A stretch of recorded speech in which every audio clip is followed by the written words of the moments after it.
My name is Ryan, and I'll be your event specialist today. Following the presentation, we'll have a question and answer session. However, you can type your question at any time during the presentation. Click the Ask a Question button, type in your question in the open area, and click Ask Question to submit. We'll answer as many questions as time allows. If you should need technical assistance, please type your inquiry into the tech support box on the left-hand side of your screen and click the Send button. If you are disconnected from the webcast, you can log on again using the login instructions provided to you. If you cannot log back on with these instructions, please call support at 866-271-7592. It is now my pleasure to turn the webcast over to your speaker, Ben Gaster. Ben, the floor is yours. Hi, thank you. My name is Benedict Gaster, and I'm a software architect at AMD, where in particular I've been focusing in recent times on GPGPU computing as we move into this kind of heterogeneous era, I suppose. I've been more and more focusing on both the CPU and the GPU, where in the past maybe it's been more on the GPU. And today, actually, I'm going to take the opportunity to talk to you about a useful and exciting extension for OpenCL called device Fission, and actually it highlights the kind of transition back from just the GPUs to both the CPUs and the GPUs today, because I'm going to talk mainly about this feature, and it's what we support today on our CPUs. So before I begin, let's talk about, or before we get to the device Fission extension, let's talk about extensions in OpenCL in general. I don't think so far in the seminars and webinars that have gone over the last few weeks in OpenCL, and the one I did originally on heterogeneous parallel languages and computing, we didn't talk about extensions for OpenCL. And well, in fact, OpenCL has three different types of extensions, and the first is what's called a KHR extension, and this is an extension that is basically approved by the OpenCL working group. And it comes with a set of conformance tests, just like all of the other, like the standard itself has a set of conformance tests. For anyone who wants to use the OpenCL logo or claim that they're OpenCL compliant, has to pass these conformance tests, and you don't have to pass them, you have to submit them to Kernel for verification. And so if you want to support an extension, a KHR extension, then you have to do this too. So obviously, it's in general, you don't want to encourage kind of using too many extensions and having too many of those, because of it means there'll be a divergence in implementations and you won't get the portability that's been promised by OpenCL. But there are definitely needs for extensions, and one of the most common ones is the D3T10 sharing one, which is basically allows you to interop between the DirectX 10 API and OpenCL without going back to the CPU, say, if you've got your data on the GPU. Now, of course, some of the vendors, including AMD, support Linux as a platform, and Apple support OS X, the platform, and in those cases, DirectX doesn't make sense because it's not supported on those OSs, and so that's why this is an optional extension. And you'll find at least most of the vendors on the Windows platforms support this extension, as an example. And one of the things that's true for all of the extensions that are available in OpenCL are the documentation for this extension will appear on the Kernel OpenCL registry website, and so that means that you don't have to go via the vendor to get the documentation. And you'll see that later on, even for vendor extensions, that's true as well, that these extensions are documented on the OpenCL Kernel website. So they're all open and above board in some sense. So the next kind of extension is called an EXT. Now, an EXT is an extension that's developed by at least two or more of the working group members. However, it does not need to be approved by the whole working group. So it could just be, vendor A and AMD doing work together to develop an extension. And this will be classed as an EXT extension. There's no required conformance tests, and so it is possible that implementations might diverge even though they've tried to implement the same spec. I mean, that might happen anyway, but the conformance test is at least some way going ahead to try and remove those differences, or limit them in some sense. And so the documentation is again on the Kernel website, and you can find that. Now, the third and final type of an extension is called the vendor extensions, and this is, for example, CL_AMD_printf is AMD's own printf extension. Now, these are developed by a single vendor, and most likely will only be supported by a single vendor. Not necessarily true, but most commonly true. And of course, if you use these extensions, then you'll find that they'll not be implemented on other vendors, so the portability becomes a bit more of an issue if your code depends on those extensions. And so you should use those with discretion and when necessary. The printf one, in some sense, might be a useful one to use because you can use it for debugging, and it's unlikely that you'd use it on your deployed code. And so there you wouldn't have to worry about compatibility depending on what the user had installed and so forth. So they're the three different types of an extension. And then I want to talk to you today about an extension called Device Fission. Now, Device Fission is a KHR extension. Actually, today I think it's supported as an EXT, but it's about to become a KHR extension. And so there will be conformance tests. More than one vendor will implement it. And the idea behind Device Fission is that you have like this big device that has lots of compute units on it. So if you think of a CPU, for example, you might have a 4-core CPU, and OpenCL will expose this device as a single OpenCL compute device. And so the problem with that is that it's great. It might have 4 cores, and you can transfer work, and the work groups and everything that we've talked about in OpenCL previously will be executed dynamically on these devices, and spread across it, maybe load balanced a little bit and so forth.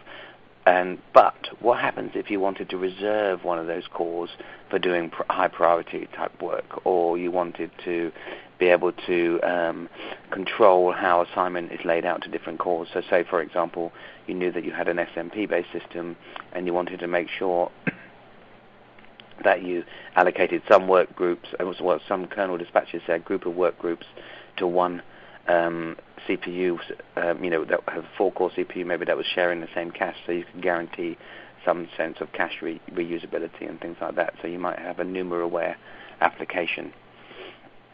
And so Device Fission allows you to subdivide up these Uber devices in some sense, take the 4 cores, divide them into 2 new OpenCL devices, or maybe divide them into 4 OpenCL devices, as we'll see in our application. We divide it into units of 1.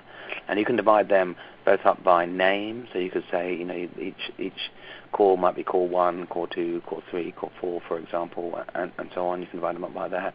Or you can divide them up by memory affinity, so you say that they share the same cache, for example. So in a NUMA system, you might want to do that. And there are lots of other different types of dividing policies that you can choose to use, and I'll show you one today that I've been using in this work. And today this is supported by on the CPU implementations and the cell broadband devices. So AMD supports this for their multi-core CPUs, and I believe that we support both AMD processors and Intel processors for doing this. And you can actually divide Intel processors up with respect to hyperthreads as well, and so there's some knowledge of those.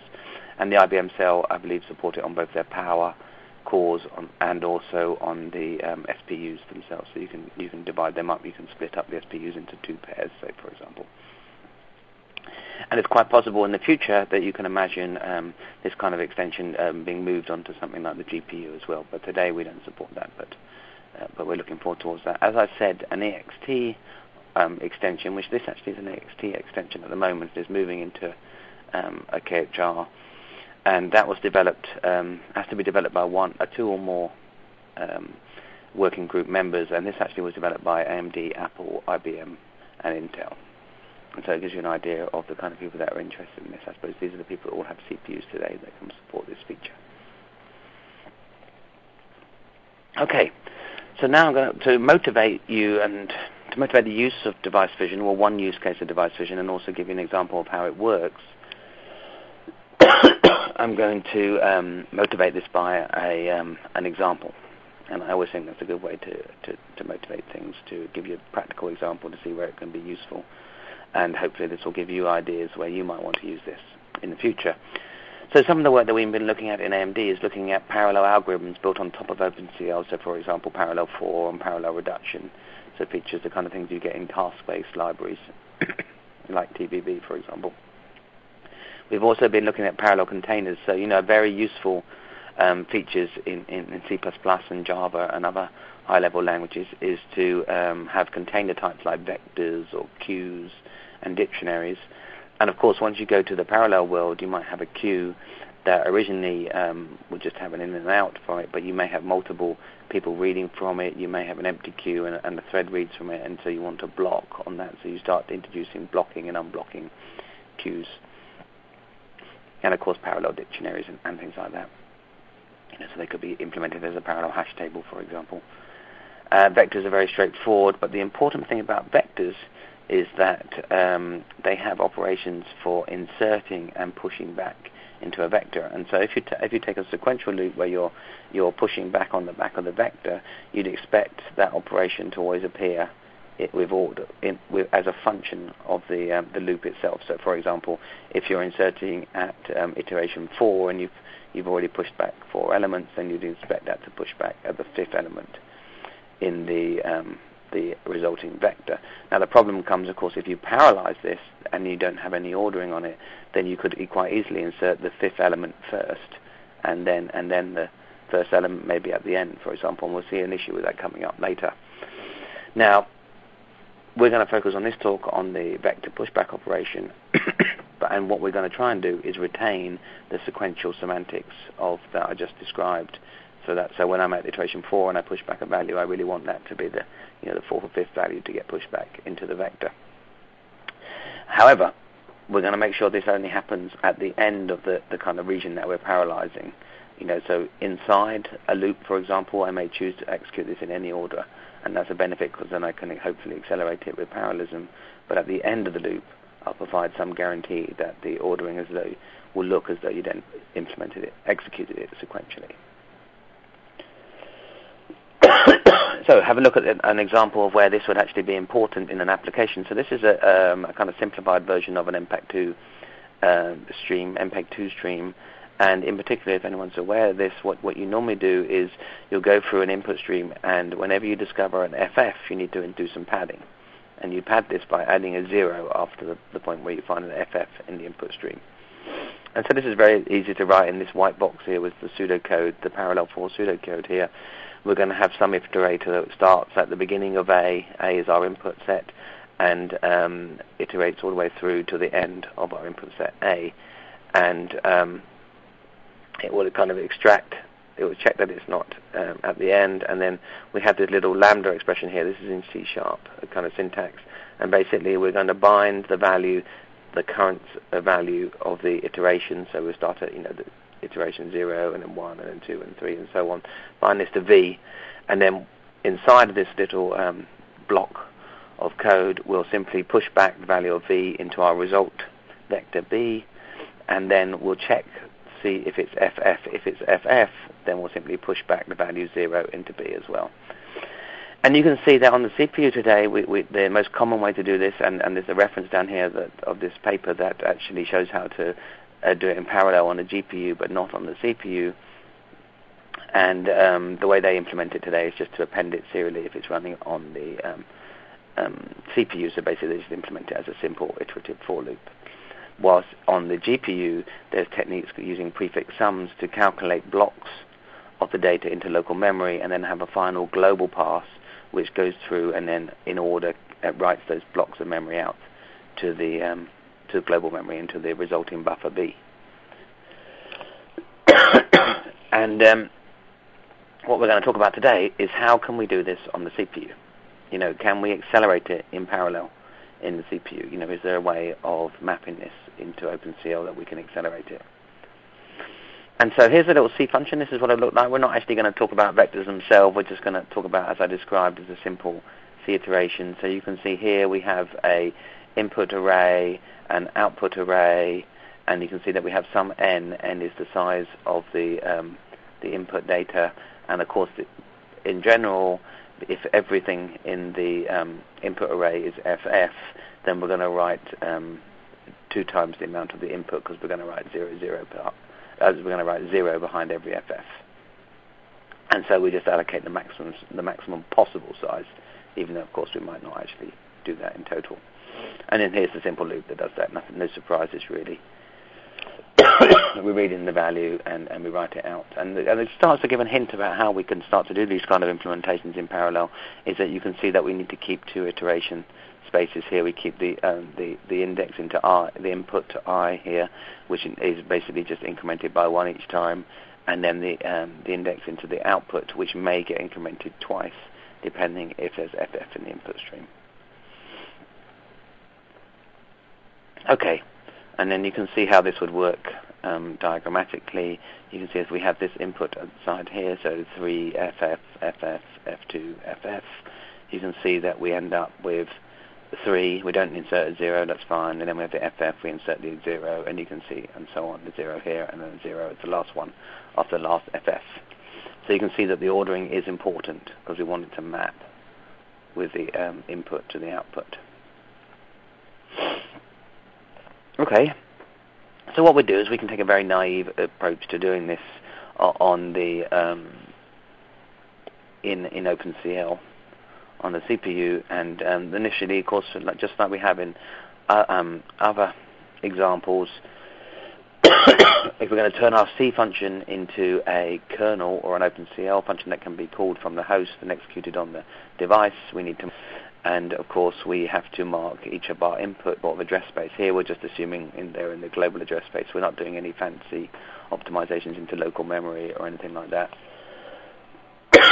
at this time, because this is not the aim of this talk. Other talks will talk about how to optimize for data locality, for example, and we do make a little bit of use of that later on, but nothing general. Also, we'll use the global ID to get the unique input index into the input. So it's the RI in our previous C program. And then, of course, if we have FF, then we need to we're going to use this counter to increment the address into the output by 2. And here you can see that we've simply, if we have FF into it, we're going to write both the 1 and the X and the 0. And if we don't, we're just going to write the counter here. And you can see that we've written those values at the bottom here, an X followed by a 0, for example. Now, padding values with this are inserted correctly, but there is no guarantee that the ordering will preserve, because, of course, all of this could be executing in arbitrary order. So global ID, 20 could execute before global ID 0, for example. And so here's one possible execution path for this. What could happen is that we actually end up inserting global ID 0, which would read the 3 here, miles down the road. So you can see that the padding is getting inserted just fine, but here the 3 is completely in the wrong place because there was no guarantee in ordering. Okay, so that's really not going to work, and so what we need to do is we need to recast this problem into, and the way we're going to do this is using the patterns. So there's a great book by Tim Matson and others on parallel patterns, and one of, of course, the most famous patterns is the pipeline pattern. And the pipeline pattern basically says that we're going to have some function, so you can take each of these green boxes as functions. We're actually going to replicate the same function, but they don't actually have to be like that each time. So each one of these green columns here is basically representative of a function executing in parallel. And then what you do is you have this one compute something, so the left-hand one computes the value, and then it could pass it on via some communication mechanism to the next one, and the next one, and so on and so on. And now the idea is that as a pipeline, they basically run in parallel, although they may be kind of slightly out of sync because either you couldn't start them all together or one of them is waiting for another one to produce a result, just like we're going to do. And what we're going to do is we're going to read and compute the block into local memory. So basically we read the amount of the bit that we're going to work on the input data. We're not just going to read one value. We're actually going to read, say, n values in or m values in, and we're going to process that in one of our work items in the thing. And then once we've read it into local memory, locally, we know the offset. We know how many zeros there are, how many FFs there are, so we know how many zeros we're going to insert. And so what we can do is write this offset out via a mailbox to the corresponding work item or work group maybe that's waiting for this value actually to be a work group that's waiting and saying, okay, now I've calculated my offsets. I know the person who's gone before me's offsets, So I can start writing out, and I can also tell the person on from me, here's my offsets, here's my value overall, and that's of course the value that he computed and the one that was computed by the one before him. And so you get these two values and add it on and pass that on to the next one, and so on and so on. And these groups could either be represented as work groups, or more importantly, they might be running concurrently. So each one might represent a core in the system, and that's going to be a key to our final solution that we'll get to in just a bit. Okay, so here's another go. So this is our pipeline first attempt, and here you can see that we're using the term counter because that's what we used previously, and actually we're going to use the counter as a mailbox now because we've actually gone a bit beyond just being a counter. It's actually going to be the place where we write the previous offset to it, the person who calculated their offset before. We are going to pass in group IDs so we can do some indexing into that and use that to actually access the mailbox. And so that allows us to get into the global mailboxes. And of course we've got our input stream and we've got our output streams. And we do some simple calculation at the beginning of local memory and global memory. And basically we're going to use local memory to do a bit of blocking, but we don't need to worry about that too much here.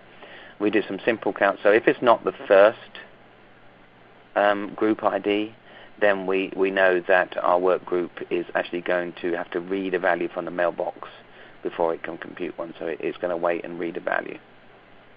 And it's going to wait and do that. And of course, once it's done that, it can then increment its values and write its down the bottom here. You can see it's actually writing its value, its overall result, out to its mailbox. Now, the problem with this approach is that we think, oh, great, that's going to work. But the problem is that there are no guarantees to work group execution. So if you imagine that we have, in this example, 3 work groups running on a single device, and we have a single command queue. So we execute these work groups get generated, and work group 1 is busy working away, which is great, and then on core 1, work group 2 is busy working away, waiting on work group 1. The problem is that unless work group 1 finishes, then work group 3 is going to be waiting for, it's going to be blocked and blocked and blocked and never get the data from work group 2. But worse was what happens if we actually switched over work group 3 and work group 1 here. So these two were running in reverse order. So work group 3 was actually executing. That means work group 2 is stuck, waiting and waiting and waiting, not making any progress. And work group 1, of course, has never come on. Now work group 1 is the one that kicks off work group 2 to make progress, and work group 3 is dependent on work group 2. So we've hit a deadlock situation. In this sense, I suppose a live block situation, and we're going through time. And the problem is that there's no guarantee of ordering of work groups. OpenCL makes no guarantee about that. And this actually, with that implementation I had before, I can get this to happen on my 6-core Phenom quite easily. And so basically we have no guarantee of progress. Now, if we could divide our device, our 2-core device, into 2 separate cores and make them as 2 command queues, one associated with core 1 and one associated with core 2, then we can guarantee over some time, it may take quite a while for it to happen, but we might take quite a while for this work to happen, but we can guarantee at some point that work group 1 and work group 2 will be executing, and of course then can share the mailbox communications between one another. Work group 1 will get to a point where it writes to its offset, and work group 2 will get to a point where it reads that value, and so on. And so the idea is that we'll split our machine using device fission because that can guarantee progress. And if we just launch one working group on each core, then we can guarantee that work group will, at some point, OS allowing, that those work groups will make progress. And so we can guarantee at some point we'll get to the end of our algorithm. And hopefully, potentially, if the OS is doing a good job and we're not over-subscribing our machine, we'll actually get there quite performantly, and give it a benefit of speed up. Okay, so I wanted to introduce another feature of OpenCL, which we haven't talked about in these webinars yet. And the key thing here is that I've made a choice. I'm going to execute only a single work group on each of my cores. And furthermore, I've made a choice that I'm going to implement this only on the CPU, because device vision is only supported by the CPU. Well, it turns out that OpenCL provides an important mechanism that if you're running on the host device, then actually it can be on other devices, but most likely on the host device, you can run a native kernel, which means basically I could just run an arbitrary C or C++ function. It doesn't have to be an OpenCL function, a kernel. And to do this, you can use enqueue native kernel command. And this is actually really useful. A lot of reasons was because we wanted to try out different things in our C++ kernels, try out implementations of mailboxes and different approaches. We could even call OS routines to put the native kernel to sleep if the queue wanted to block. And of course, one day we expect to expose these things as built-ins into OpenCL, so any device can support them. But today we're just doing experiments and trying things out. So we can do that. Another reason you might want to run native kernels is, of course, that you can then call standard I/O routines, or you can call other library functions which might not be available to you in OpenCL. So there are benefits of being able to do this. I'm not saying you should always do it, but there are some. Okay, so how does a native kernel work? Well, a native kernel, you pass in a command queue, as you'd expect, and if you're familiar with POSIX or Win32 threads, basically what you do is very similar to creating when you call create new thread in POSIX, then you pass in a void function, which is taking a void star, which basically are its arguments, and you basically pass in a function that you want to run natively. The native function that you want to run, but with OpenCL. You pass in a list of arguments, and you pass in the size of the arguments, and now, because you want this, you may want to associate OpenCL memory objects, such as buffers, with this native kernel. Then you'll need some way of taking the OpenCL abstract representation, which is called a box type, quite commonly. So this is where we have CO_mem here, and we have a list of those, or an array of those, and we pass those into the native kernel with some hooks, which I'll show you in a minute, back into the args. So for example, what the OpenCL kernel will do then is, native kernel runtime will do, is it will look inside that memory object, get the pointer to it, patch it into the argument list, and then call the user function. So then the user function itself just gets a standard pointer, as you'd expect. And then, of course, just like any other enqueue command, you get a number of events to wait in a wait list, and you get a corresponding wait list, which will say any of the events in this list must have completed before this command can execute. And of course, it being an enqueue command, you get back an event which you can then use to wait on to check the status, because all enqueue commands, except for some blocking reads, are asynchronous in execution. One small caveat which is very important to think about, particularly when you think about that most of the OpenCL implementations on the market are heavily multi-threaded, is that when your function is executed that you've enqueued, it may well not be executed in the same thread that enqueued it. So this means you need to be very careful about thread local storage, because you can't guarantee that the thread local storage that was valid when you called this function will be valid when you did the enqueue, will be valid when the function actually gets called. Okay, so let's think about our pipeline second attempt now, and here we're getting into the crux of it. So today I'm going to use the OpenCL C++ bindings API, which was ratified in June as part of the OpenCL 1.1 process. If you're not familiar with it, I wouldn't worry too much, because of it's actually very similar and straightforward to the underlying C API. I just thought it would be a good chance to introduce some of the differences and to mention that it's well worth going to take a look at, as it provides some nice abstractions on top of the C API, but the C API can't provide because of it doesn't have templates, for example.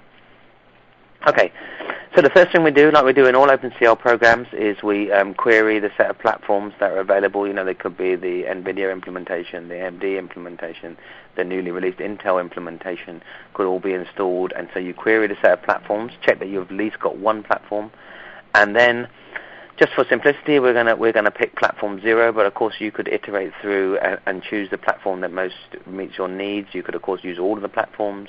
It's completely possible, but just for simplicity and space, I'm going to use platform 0. So whatever that platform might be, I'm going to then we then call CL context, create a context, and we're going to just use the CPU device type because we know that, in fact, that is the device Fission extension is supported on CPUs today, and it is supported on cell SPUs, which I haven't supported here, but on the CPUs, and we'll pass in the properties, so we'll pass in the platform that we're going to use. Assuming that we get back at least one valid device, we're going to query and get back the list of devices. So obviously I'm omitting error codes and error checking here. Of course we could be using the C++ exception mechanisms, which means we get that for 3, but otherwise you can just check the error code. And so we query the context and get back the set of devices, and that gives us back a vector of devices. And we then just picking the first device and saying, okay, does this support device Fission? Again, you'll probably want to iterate through the set of devices here and actually find one that supports device Fission, but I just knew that my first device, because I picked the CPU and I ran it on the AMD implementation, I knew that the first CPU device would always support device Fission because we support it on all our CPU devices. So here I just checked that, and but just gives you an idea what you can do. Okay, and then now we're going to come to the bit which is new to the OpenCL API and requires the extension mechanisms, but we know that device Fission is supported, and so we know then that we can basically describe a partition. So what that means is very similar to the context properties on the previous slide, which was set up here with respect to the platforms, but this time we're going to set up some sub-device properties. And in particular, we're going to use the partition equally. So we partition equally. We're going to partition it into devices of units of 1. So they're the smallest device that we can find. So if we have a 4-core, we're going to get back 4 devices, and so on. If there's a hyper-threaded Intel core, you would get back 8 cores in that situation. But you can use some. There are some other enumerations which allow you to ignore hyper-threads, say, for example, and so on. And then of course you just put in the end of list, because this is how you build this upper property list of that form. You then take that device. So we knew that it was a device 0 because we checked previously that it supported device Fission. And then we're going to call the create sub-devices things. We pass in our property list that we generated up here, and we pass in a vector of sub-devices, and it will return the values each pushed into the vector here. So assuming that we get at least one device, as well, we check that we got at least one or more sub-devices, depending on how many cores we have. And so if not, we'll do some handles of errors. Then we're going to create our mailboxes. We create a mailbox for every sub-device that we have, just as you'd expect. And now, again, one of the reasons for using the C++ API, we're just going to iterate through the number of sub-devices that we have, and what we're going to do is create a command queue for each of these devices. We're going to initialize the mailboxes to 0. This is just the kind of host side initialization of mailboxes. We're going to have to copy that into a buffer. And this is where this would happen at the end, where we have this the comment we need to allocate and set up buffers on all those sorts of things. I'm not going to talk about those today, but that's they're kind of fairly straightforward, and you should be able to do that from what we've taught so far. So moving back on to the device Fission itself, and actually what we're really getting to now, we've done everything with device Fission. We've set up all of our devices. We've got as far as the rest of OpenCL is concerned. Once you've done the Fission operation, the device that you get back is exactly like any other device. It looks exactly like, has all the same properties. You can do get CL devices, device info, all of those things, and it will be exactly like a normal device. And that's very important, because if you think about that, you might have some libraries and stuff that are expecting a device. That library doesn't want to need to know that it's either a non-fissioned device or a fission device. It just wants to know that it's a device and it shares the same properties. And so that's an important characteristic of device Fission. Okay, so now, once we've got our devices, everything is the same from now on. We know that we've just got 4 more of them, because we had initially we had 1 core, and now we've got 4 cores, for example. And so we have 4 times as many devices, but they're all just OpenCL devices. So now we're going to move on. The next bit to do is just to kind of set up the native kernel call. So here, going back to when we had our previous, the CLNQ native kernel, one of the things it takes is a list of arguments, and here's the pointer with the list. It's a list of we're actually going to define it as an unsigned integer, pointer to unsigned integer, an array of 6 of these. And the first 4 arguments are going to be null. 1, 2, 3, 4. And these are where we're going to stick our memory buffers. So it's exactly what I was saying to you before. Initially, we don't need to worry about the arguments doesn't have that. We're going to get the OpenCL runtime to unbox them and put the pointer values in here. So these 4 elements here are exactly where those pointers will get put. And the actual inputs that we're going to put in there, we're going to build up this memory args vector, which is going to have the input and output, the mailboxes, and some blocks. This blocks is where we're doing cache-based optimizations, which I'm not going to talk about today, but you can imagine we've queried the devices, found out the size of the cache line, and we're doing some block allocation to read chunks of memory into the cache blocks and then write them back out for better performance. And once we've got those, some other arguments we need to pass in. Because now we're using a native kernel, we're going to pass in the number of compute units, and the reason that's important is because we want to know how many blocks we're going to process and so on, for example, and things like that. And we want to be able to calculate unique IDs. You can think of these unique IDs just like the work group IDs that we had before. And this is where this 0x will go here. This will be the unique ID that we'll set up in just a minute. And you can see we have this group ID down here.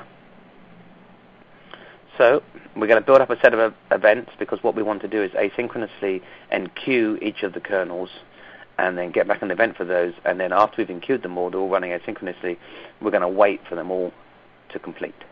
So each instance of the kernel is going to run on a individual device. So we're going to, if we've got 4 cores, we have 4 devices, and we're going to run the kernel. You know, each one of those green lines in the pipeline, we're going to run on each of those cores, just one instance. And we're going to get back a corresponding event, and we're going to wait for those set of events to complete. And once they've all executed, done all their copies, transferred through the mailboxes, and then written out the data respectively, we're going to get back the events are going to complete, and we know that the data has been written out with the padding inserted. And so then we move on to here, which is the main loop that's doing the dispatch. We have the number of compute units. The number of compute units is the number of devices that we had, so maybe a 4 and a 4-core machine.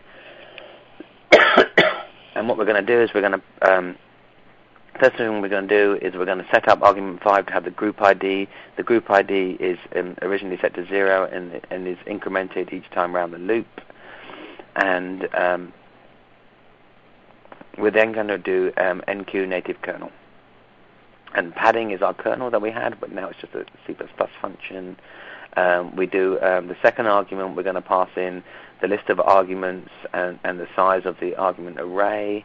And we're going to then pass in the memory arguments and the memory locations, which are the 2 arrays that we set up so that the runtime can unbox the input, output, counter, and so on, memory objects, and pass in the pointers to the kernel.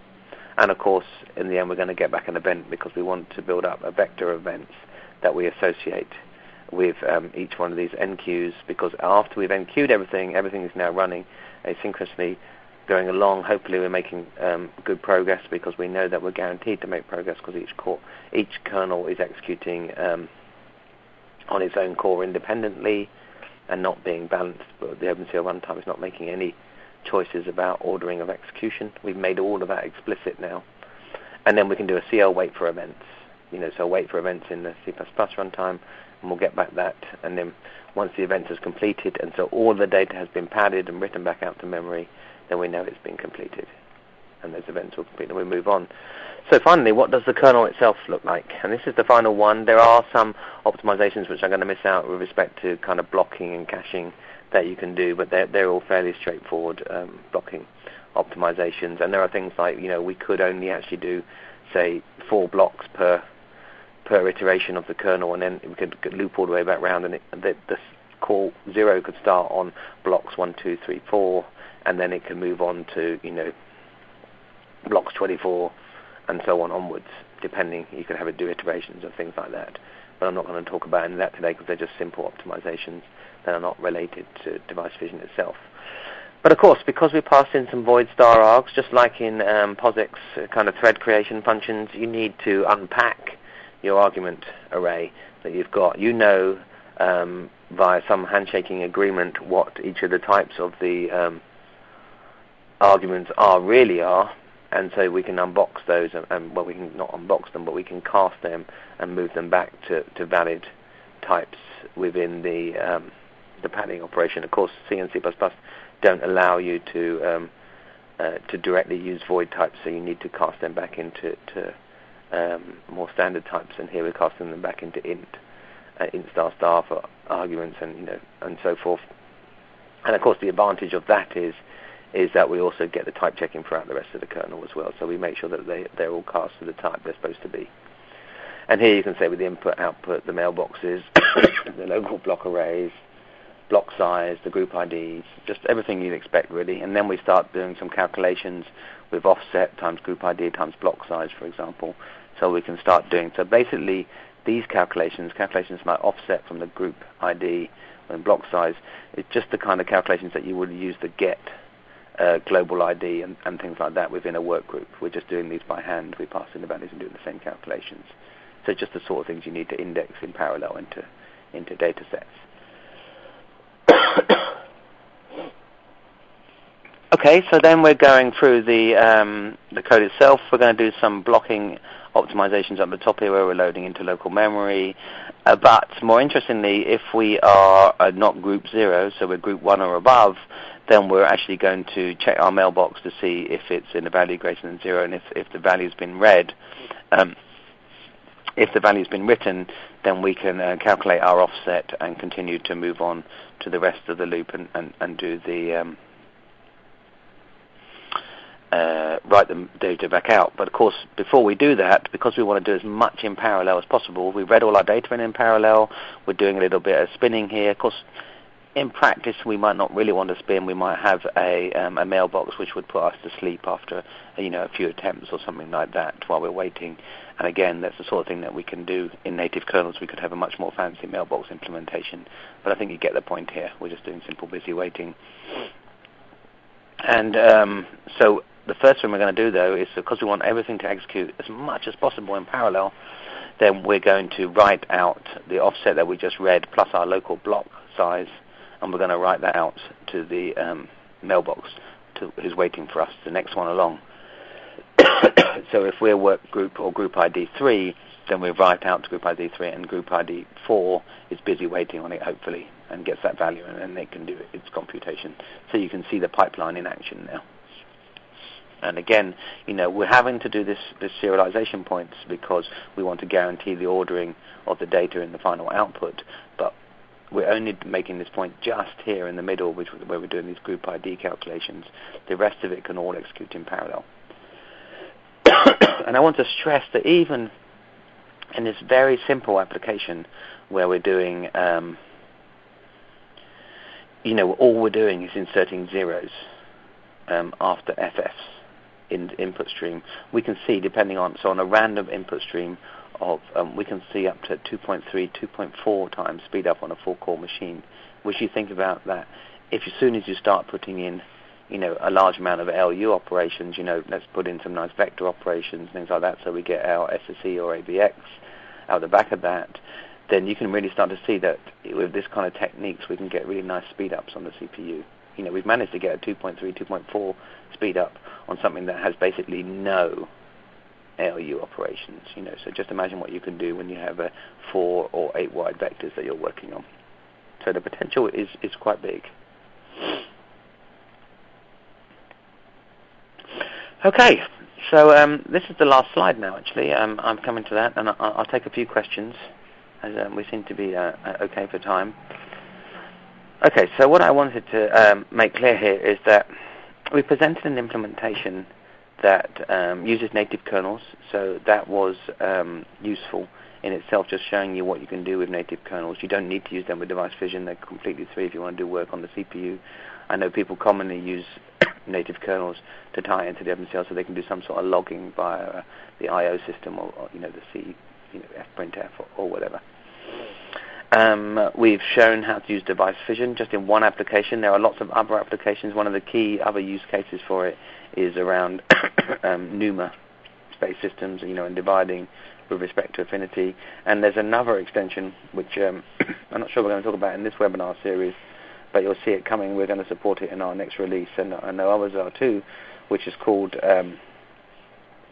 memory affinity, which allows you to describe the affinity of buffers in a more precise way. So it's only a hint, but it just gives you this chance to say, okay, I want this buffer is going to be used mainly on this device. So if you imagine that you then divide via NUMA, and then you then say that this buffer should be associated with this device, and then you get much better cache locality again, say, for example, and avoid contention over the bus and things like that.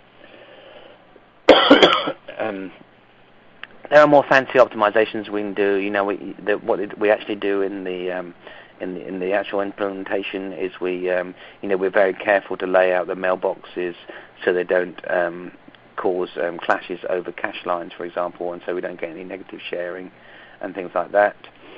And so all of those sort of things make a considerable difference to the performance of these implementations. And it all depends how much effort you want to go into to get how much performance you want to get out. Just like on the GPU, you can do an implementation, get a reasonable performance speed up.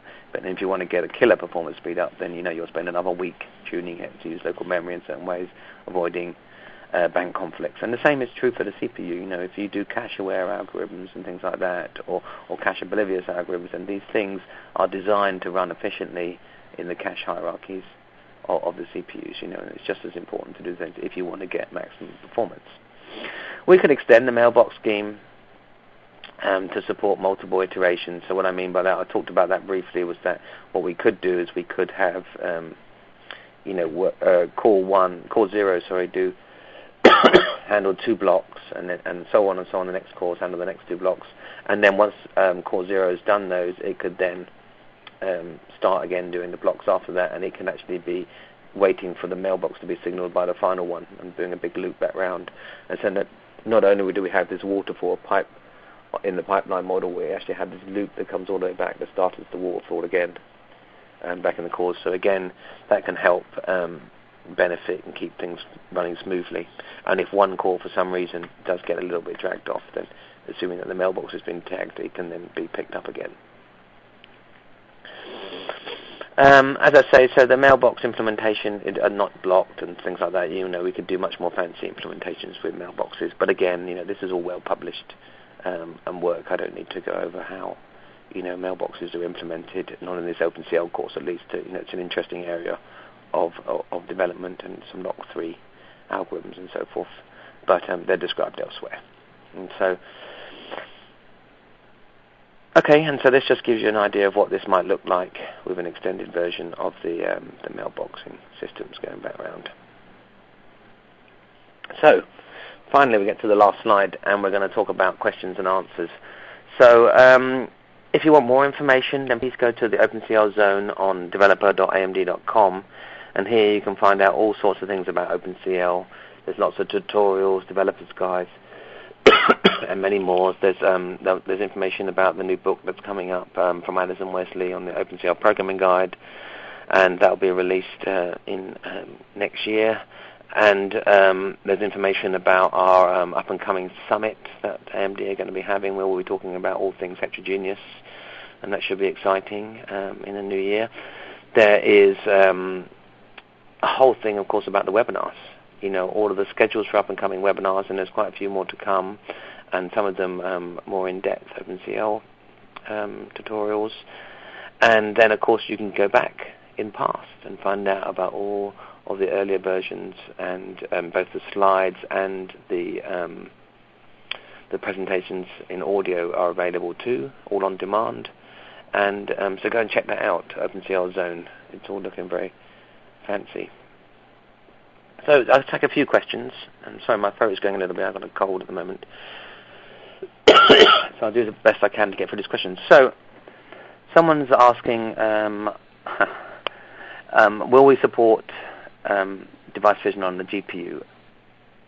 So yes, we might in the future. It's probably the best I can say. So I think that should give you a good hint. I expect that device vision is a very useful feature, both for being able to divide, for making progress, but also to divide, to reserve a part of the one core, say, for example, for doing, we're not going to guarantee real-time access, but maybe you want to guarantee that something in your system gets priority over others, and there are different ways of doing that, but device vision is an obvious way, particularly if you added priority to those queues as well, to start allowing you to describe quite complex relationships and divide up your device, So I think that the future probably will see device vision moving to other devices. Yes, definitely. Is device vision available for Intel? No, I believe that Intel haven't released. They have released OpenCL 1.1 last week, which I think is great. I think it's just a verification of the OpenCL story being cross-vendor and cross-platform. And so I'm not certain, but I think they do not support device vision at this time. And as far as I know, as I said at the beginning, the only people I know who support device vision are AMD and IBM. However, there were many other, as I said, there was at least 2 other vendors who worked on that proposal, and I believe there is a lot of interest within the working group itself on device vision, so I can expect that in the future more and more implementations will support device vision and its variants.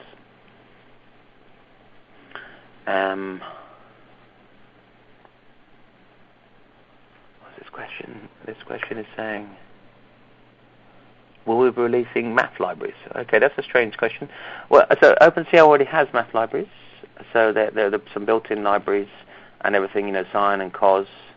Oh, I see what they're saying. So yeah, so they're asking, are we going to support BLAS and FFT and libraries like that? So yes, we are working internally on OpenCL implementations of both BLAS and different variants and different types of matrix multiply and so on, implementations for linear algebra. Yes, that's coming soon, I believe. And FFTs, again, we are working on lots of different types of implementations which will be presented in a kind of FFT style library. I think, if you think of the QBLAS and QFFT, I think that they won't be the same, but they'll have similar functionality because that functionality was derived from FFTW and other libraries which are ever so popular in the mainstream. So quite a different question from device vision, but yeah, that's good that you asked. And okay, well I think that'll probably I'm going to wind up there because my throat is quite sore and it's coming on to time. So thank you for attending. Good night.